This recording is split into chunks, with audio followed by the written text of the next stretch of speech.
Pronto, pessoal, bom dia a todos, tá bom? Já habilitei aqui a nossa gravação, tá? Desde já, inicialmente, eu queria estar agradecendo aí pelos sentimentos, pela força que todos aí mandaram, pelos sentimentos, tá bom?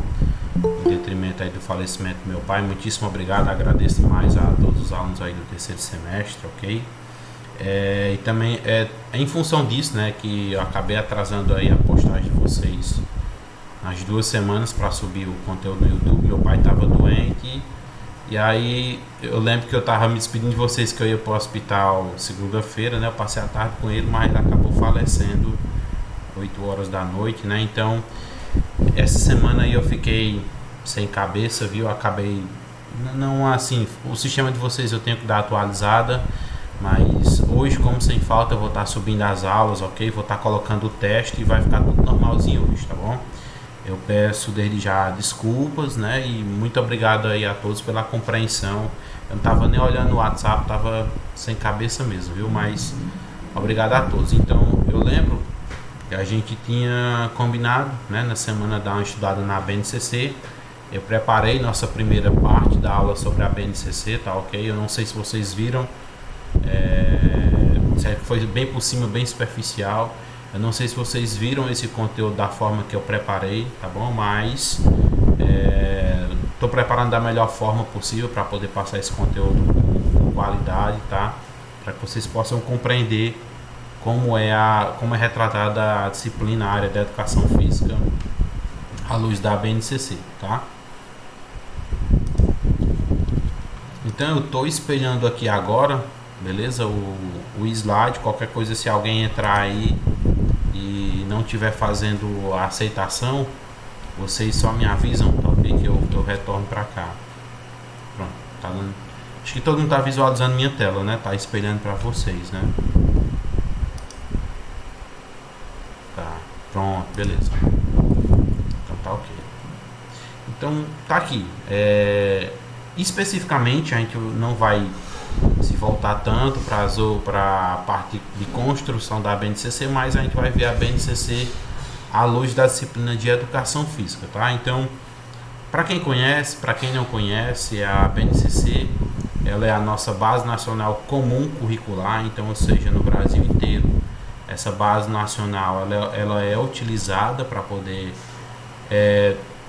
como é que eu posso dizer, padronizar, né, os conteúdos que devem ser vistos, as competências, as habilidades que foram incluídas, né, de cada disciplina, em cada ano, em cada série, tá? E aqui a gente vai estar se baseando um pouquinho em cima da educação física. Diga-se de passagem, eu não coloquei no slide, mas a área de educação física, ela está ligada, como a gente sempre tem textos teóricos e a aplicação prática, basicamente pela teoria, ela está empregada aí na área de linguagens e códigos, tá? Então a área da educação física ela é empregada na área de linguagens e códigos, ok? Então a educação física, né, o componente curricular, do que é que ele trata no ensino tanto fundamental como médio, ok? A gente vai estar vendo isso aqui. Então ele tematiza as práticas corporais em suas diversas formas de codificação, né, e significação social, entendidas como manifestações das possibilidades expressivas dos sujeitos produzidas por diversos grupos sociais no decorrer da história, tá? Então, nas aulas, as práticas corporais devem ser abordadas como fenômeno dinâmico, diversificado, pluridimensional, singular e contraditório. Kleber, tá, beleza. Porque é importante entender isso aqui. Basicamente, a partir de agora, né, com essa nova base aí, reformulada depois de 2017, podem ter certeza que vocês vão encontrar muito, né, daqui para frente nos concursos, questões com relação à base nacional curricular comum, e é claro, de uma forma geral e de uma forma específica também, ok?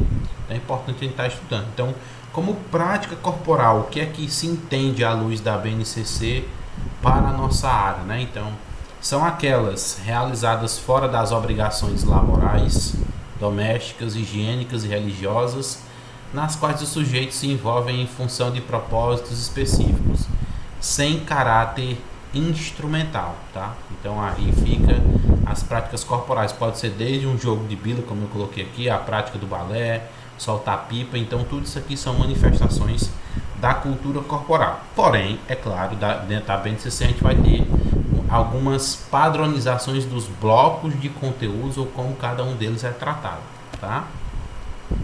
Então, na educação física, né, oferece uma série de possibilidades para enriquecer a experiência dos alunos, permitindo o acesso a um vasto universo cultural. Nós sabemos que nossa área, nossa disciplina da educação física, nossa área especificamente da cultura corporal do movimento, ela é uma área muito ampla.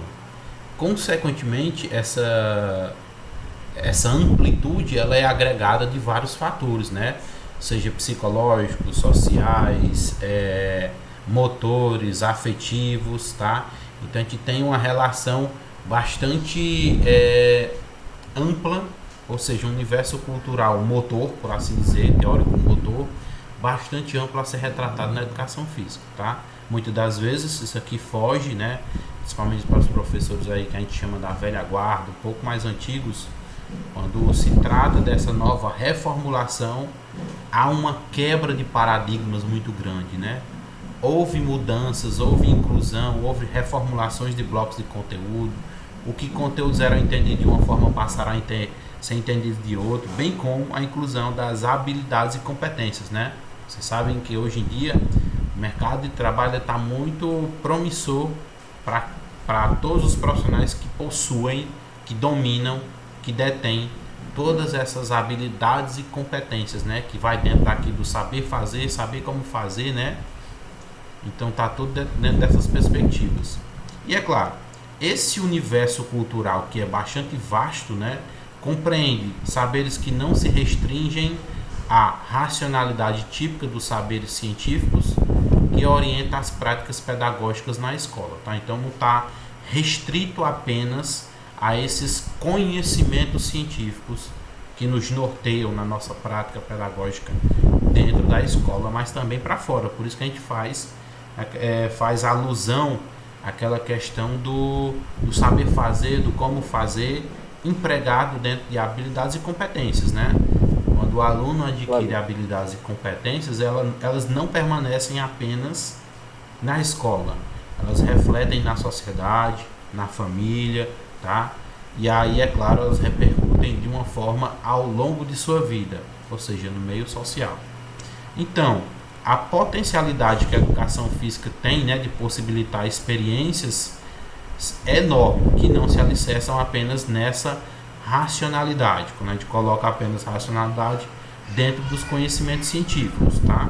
Porque dentro apenas do conhecimento científico nós estaríamos apenas limitados no tocante aí quando fosse voltar a educação física dentro da escola. Só que a nossa área, muitas das vezes diferente, né, de algumas outras disciplinas, ela rompe, ela quebra, ela sai da escola e ela vai, digamos, de passagem para o mundo, né? Então, alguns dos direitos aqui empregados pela ABNC, né? O que é que nós devemos aqui assegurar aos nossos alunos, fazendo alusão, mais uma vez, à nossa BNCC, né? Reconstrução ou construção de um conjunto de conhecimentos que permitam ampliar sua consciência a respeito de seus movimentos e dos recursos para o cuidado de si e dos outros. E aí eu quero que vocês já se atentem e observem essas palavras que estão em negrito, mais escurecidas, porque elas têm bastante relação com os blocos de conteúdo, tá bom? E desenvolver autonomia para a apropriação e utilização da cultura corporal de movimento, ou do movimento, ou para o movimento, tá? Em diversas finalidades humanas, favorecendo sua participação de forma confiante e autoral na sociedade, ok? Então, quando eu coloco esses direitos de uma forma assegurada, pensem aí nessas palavras que estão bem grifadas, né? Reconstrução, ampliar sua consciência, cuidado de si e dos outros, apropriação e utilização da cultura corporal do movimento e forma confiante e autoral na sociedade. Então, a BNCC ela está empregando isso aí, é claro, para as demais áreas. Aqui a gente está se remetendo como um direito assegurado dos alunos, especificamente para a educação física ou de uma maneira generalista, tá?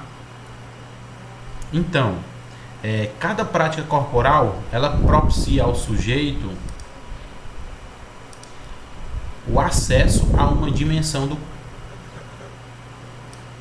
Opa, desculpa, só que eu tinha perdido aqui o marcador. Ela propicia, né, ao sujeito o acesso a uma dimensão de conhecimento e de experiências, tá? E aqui a gente vai ver, por exemplo, que nossa área, como ela é bastante ampla, a gama de conhecimentos e conteúdos que nós temos, né? Nós vamos estar relacionados sempre a alguma dimensão, tá? E aí eu poderia relacionar até aquelas dimensões do esporte também, tá? Basicamente aquela dimensão do esporte educacional, tá?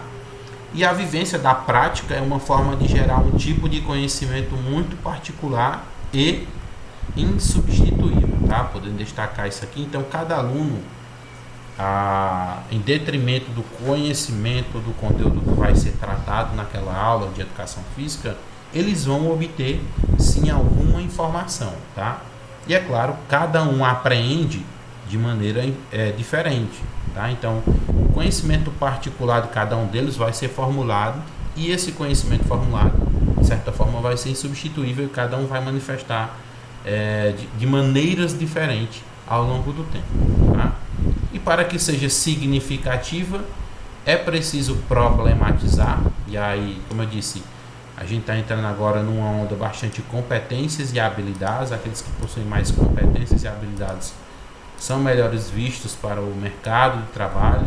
Por isso que é preciso problematizar, questionar, né? O professor sair um pouco de cena e o aluno entrar de uma forma mais ativa, ok? Desnaturalizar e evidenciar a multiplicidade de sentidos e significados que são conferidos às diferentes manifestações da cultura corporal de movimento, tá? Qualquer coisa, qualquer dúvida, vocês podem estar parando que eu esclareço, beleza? Então, as práticas corporais, nós temos aí uma fundamentação, né? Essa fundamentação seria os nossos textos, tá? Os textos culturais que são passíveis de leitura e produção. A exemplo, se você pegar as modalidades esportivas, nós temos todo um histórico, né? Além desse histórico, nós temos os fundamentos.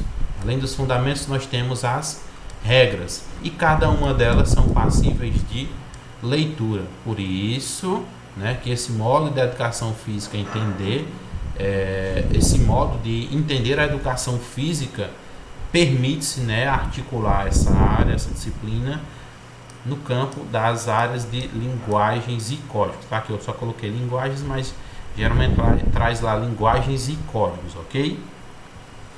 Por mais que a gente faça muita alusão à nossa prática, beleza? Então, várias são as unidades temáticas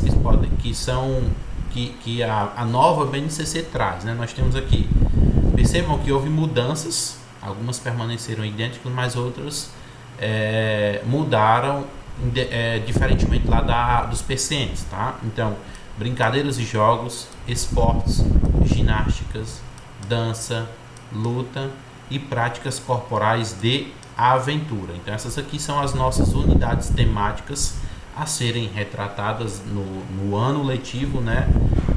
De primeiro até o ensino médio, tá? A BNCC traz essas aplicações de primeiro até o ensino médio, tá? E aí a gente vai estar discutindo isso aí bem lá na frente, ok? Então, unidades temáticas a partir da nova BNCC são essas 6, ok? Então, do que trata basicamente aí a unidade temática de brincadeiras e jogos, né? São aquelas atividades voluntárias caracterizadas pela criação e alteração de regras, pela obediência de cada participante ao que foi combinado coletivamente. Poderia colocar aqui brincadeiras e jogos, muita alusão aos jogos populares, né? Geralmente aqueles jogos populares podem ser muito adaptados ou até mesmo as brincadeiras que voltam-se para a iniciação esportiva. São jogos que podem ser adaptados, tá? Podem ser também chamados de populares, né? Para colocar a informação ali. Não possuem regras rígidas e mesmo que possam ser reconhecidos jogos similares em diferentes épocas e partes do mundo, esses são recriados constantemente pelos diversos grupos culturais. Então, uma das primeiras características dessa unidade temática, pode ser retratado com os nossos alunos, é o quesito da recriação, tá? Às vezes você tem uma brincadeira tipo queimado e você pode reformular ela de várias maneiras, tá? Pode colocar com os pés, pode delimitar o campo, pode botar, aumentar o nível de complexidade, ok? Em detrimento, é claro, também da sala, ok? Você sempre vai estar fazendo isso aí respeitando cada um dos níveis de desenvolvimento dos alunos. Você não vai colocar uma atividade muito complexa para as crianças, porque senão você incentiva a desistência, mas também não vai colocar uma fácil demais para os alunos mais velhos, né? Porque senão você acaba por retirar o interesse da atividade e da brincadeira, beleza? Então, o jogo como conteúdo específico também, né? O jogo como ferramenta auxiliar no ensino, então aqui eu estou colocando de uma forma generalizada. Nesse bloco das brincadeiras e jogos, você pode também estar colocando aquelas atividades interdisciplinares, tá? Como assim, Cleber? Pensa da seguinte maneira: quando você conversa com outras disciplinas, beleza? Tipo, como jogos que podem ajudar as crianças a aprenderem matemática, podem ser incluídas também dentro dessa unidade temática a partir da própria área, né, de educação física, tá? Não estou dizendo aqui agora na matemática. Na matemática vão ter outras contextualizações, tá? São igualmente relevantes os jogos e as brincadeiras dos povos indígenas e das comunidades tradicionais. Diga-se de passagem, isso aqui funciona muito bem quando se trabalha esses jogos e brincadeiras aí de primeiro ao quinto. Digo por experiência própria que a gente estava aqui trabalhando esses blocos, essas unidades temáticas, e os jogos indígenas pode vir desde atividades teóricas, práticas, como a construção também de materiais, tá? Pessoal, estou indo muito rápido. Pode falar, viu, Pedro? Pedro? Estamos escutando? Tá me ouvindo aí? Tá me ouvindo aí? Tô. Só meu microfone tá um pouco ruim mesmo, mas pode falar. Melhorou agora? Tá, agora sim. É porque eu tinha falado antes, aí tipo, parecia que você não tava me escutando aí. Eu tava mesmo. Meu só tá funcionando do lado direito. Meu fone de ouvido ainda tá abaixo. Aí com certeza eu não escutei não, que você falou. Por isso que eu dei uma volta, voltei pra cá, que eu estranhei que ninguém quis fazer nenhuma. Tipo assim, uma contribuição, né, pra aula. Aí eu disse, não, vou lá dar uma olhada, pode ser que tenha alguma coisa de errado. Pode falar.